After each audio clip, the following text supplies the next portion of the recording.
Well, hello everyone. Thanks for joining me and Spike on another easy camping adventure. Today, I'm in the middle of the state in the historic mining town of Liberty, Washington. One thing we have to check out while we're here is this piece of mining equipment. This is a reproduction, an exact scale reproduction of the type of Arastra that they had around here. Here's the Liberty Arastra. I think they have it set up so it'll run. Yeah, right there they've got a hose right there that would shoot water in and spin this. As it spins it, you can see it drags that stone around in there. And that mills down the ore. This is something kind of unique around here. But you can see it had a center pole and then one pole on each corner which supported the roof and also the top of the center pole for this little merry-go-round. It's not something you would sit on. It's not made for riding. So we're going to go find one out in the forest. One that's not a reproduction, but one that they use. It's identical to this one, only it was unfortunately vandalized in the 1970s.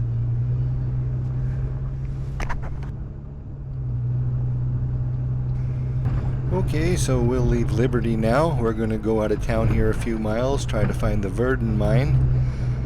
It's a difficult mine to find. It requires a high clearance vehicle and probably even a four-wheel drive.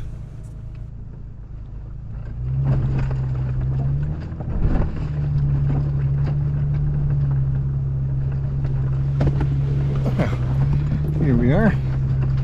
This is the Burton Claim, named after George Virden. He was one of the earliest and successful miners in the Liberty mining district. Here's the Arastra he built. See the metal ring that would have went around what you might have thought is the merry-go-round seat. There's the center pin that would have went up to the roof. The roof has fallen in. And it didn't just fall in, it was vandalized in the 1970s. It's too bad people do things like that. This would be really cool if they wouldn't have vandalized it and just left it intact. It stayed here for decades without anything like that. You can see the milling area right there. Down here would have been his cabin. Let's go have a look at that. Unfortunately, it also has been vandalized. Well, here's his cabin. Now, as I was saying, George Virden, he was one of the earliest miners in the Liberty mining district. He dug gold. He's got a couple mines here, one there, then up the road there's another one. It's really short. I don't like going in it. There's a badger vein and the gold vein, so-called, that ran through here, and he took like $30 a ton out in his time here. They say these veins, the badger and the gold vein, which run through here, also are part of the Wall Street mine and that series of gold veins. And we're going to go visit that mine because you can go in that mine. That one's tall and it's nice. Let's see if we can see in here. You see it's not a very big cabin. It looks like to be about 12 by 16. Could be rattlesnakes. Could be yellow jackets. Look at this. I believe that would have said something. Nailed up here on the gable end of his cabin.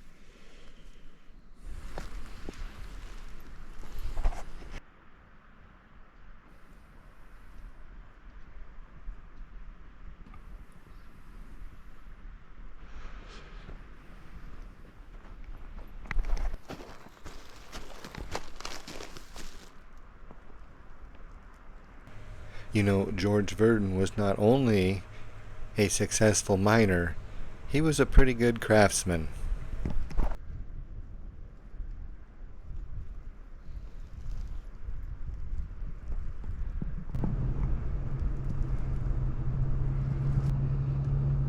So this is the Wall Street mine right up here. We'll go in it and explore it a little bit. It has actually a really interesting story. It was running from like the early 1900s till like 1915 when the owners had a mine boss working for them, and he stole all the gold that they had accumulated and ran off. And I think he went to California, and it took him a couple, 3 years to find him and arrest him, but by then he'd already spent the gold. But that was too late then. The mine was closed because, you know, they lost all their money. Yeah.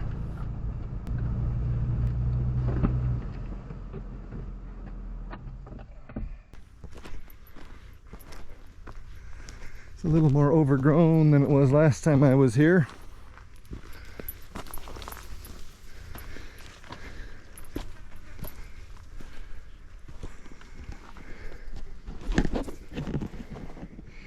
Now remember, this is for entertainment purposes only. Don't do what Dan Dog does.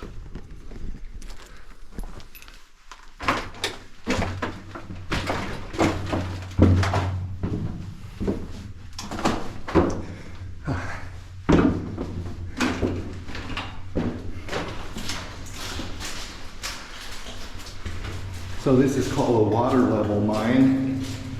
What that means is that they drilled it at a slight incline, and that way all the water just naturally drains out the front.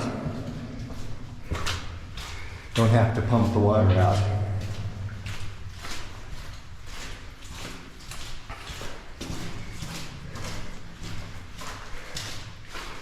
See, this, what looks like a concrete wall here, is actually a geologic fault. And that's what this tunnel is following. Here's the end of this tunnel. You can really see the gold ore here. So what the miners would do when they're drilling is they would drill a hole down in each corner, 2 in the top, 2 in the bottom, 1 in the middle. They'd pack it with explosives. The middle one would go first. That would create a concavity. Then the upper 2 charges would go off. That would knock that down. And then the bottom 2 charges would go off, and it'd blow the whole thing out onto a piece of sheet metal that would be here. And then the muckers would come and load it into an ore cart. You can see where they've been drilling up there. The whole thing, one shot, would take about 8 hours.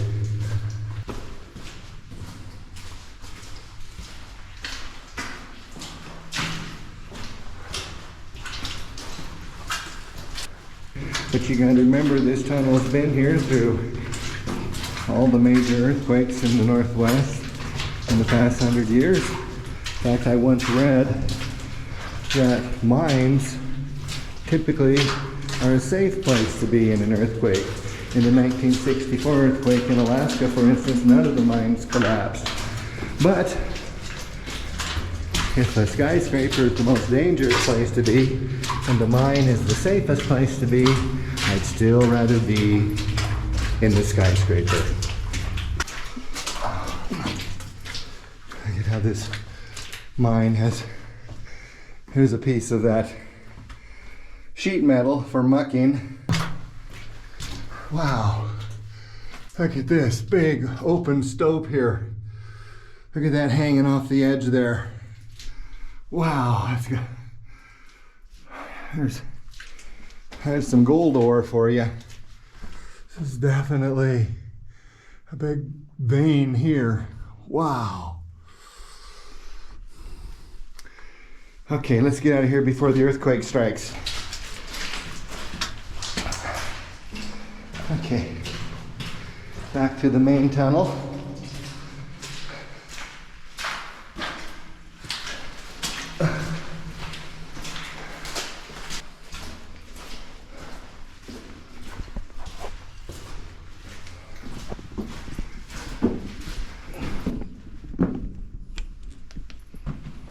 Okay, it'll be bright now.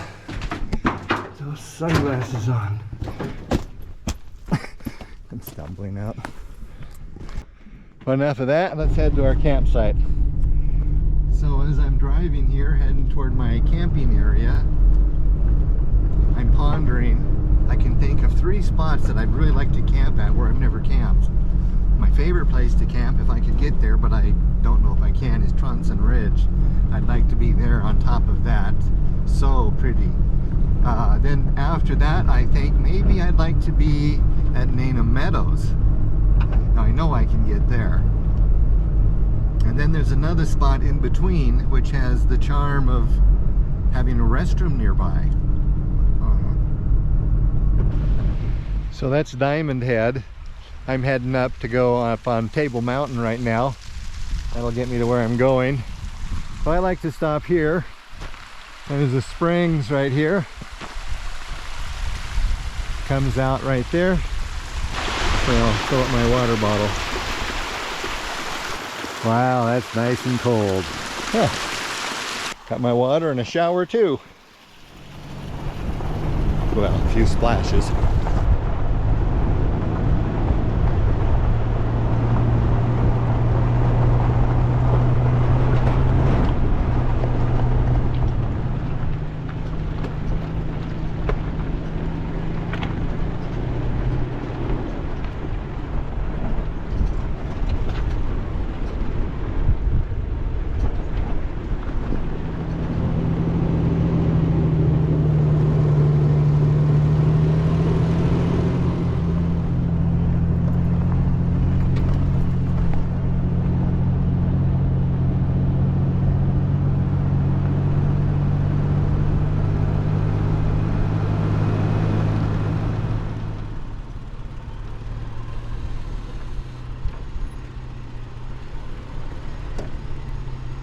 Well folks, look at this.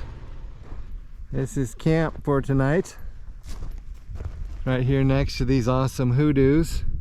If you look in the lower right corner of the screen, there's a picture of Spike passing through those 2 hoodoos right there. I think I took it in 2009 or something before the forest burnt. But I came in right here. You can see there's no plants. I didn't crush anything. I'll be able to get in and out without crushing any of the plants.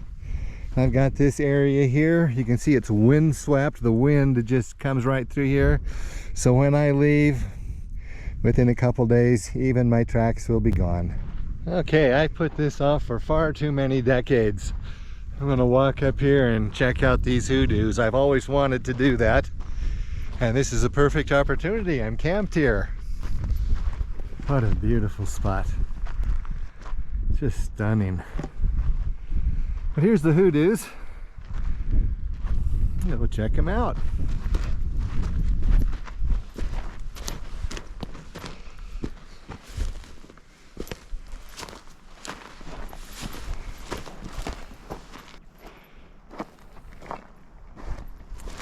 This is pretty cool. Here's a cool spot. Looks like we can go right up this little walkway here that nature made for us. You can get right underneath this overhang. Wow, isn't this something?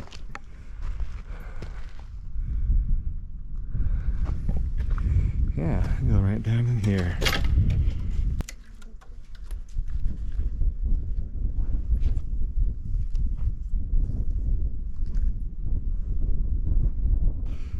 Oh wow. Oh wow, look at this. Wow.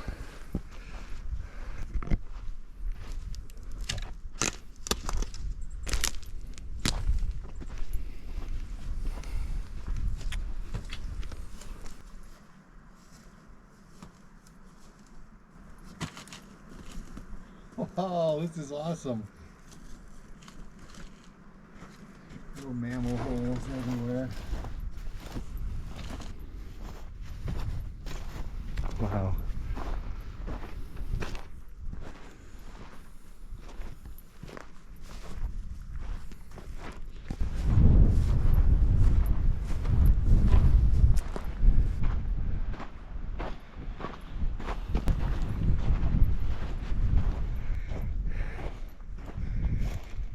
Hey, Spike.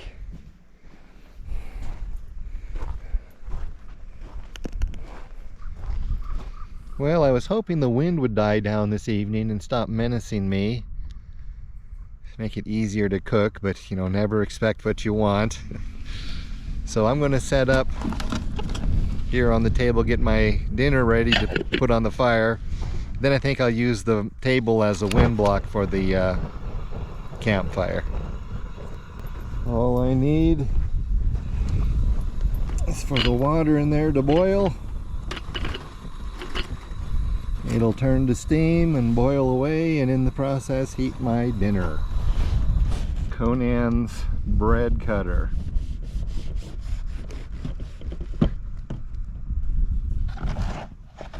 Pretty good fire there. Oh yeah. Ooh, yeah, that's got to be done all right. Just turn this off.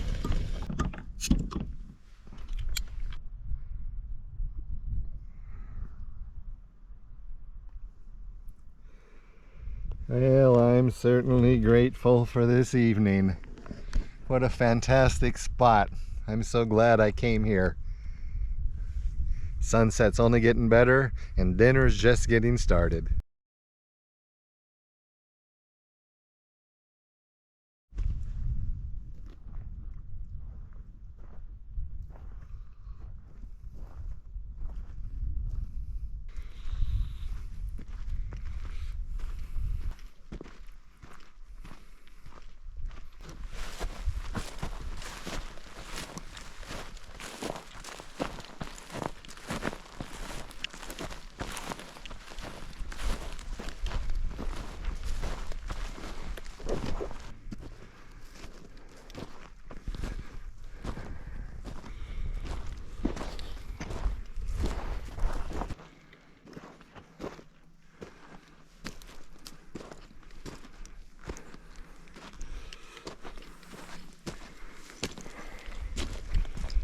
Oh.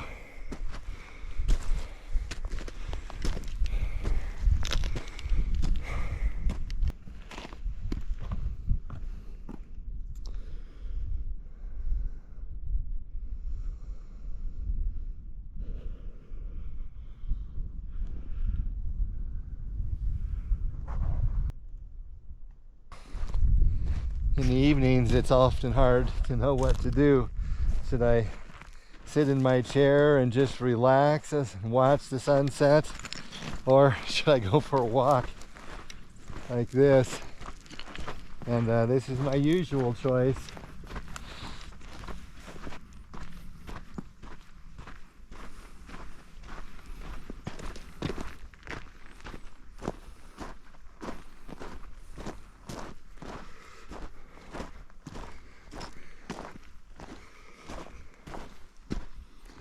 Wow.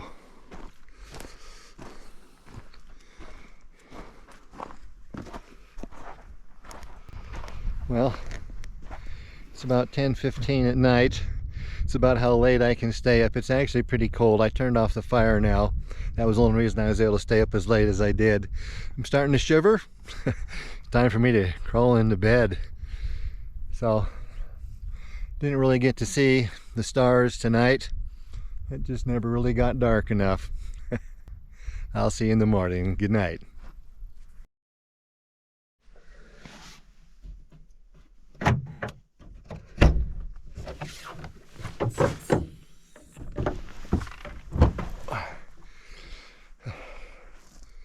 Wow, good morning everyone.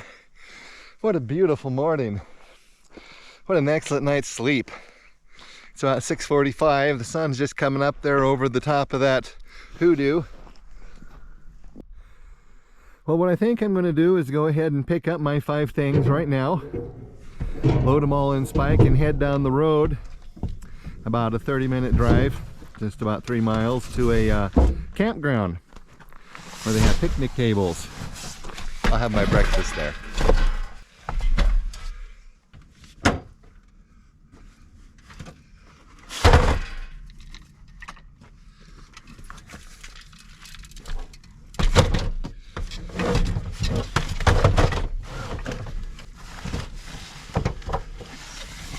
Glad I didn't need this. Fire putter outer. Alrighty.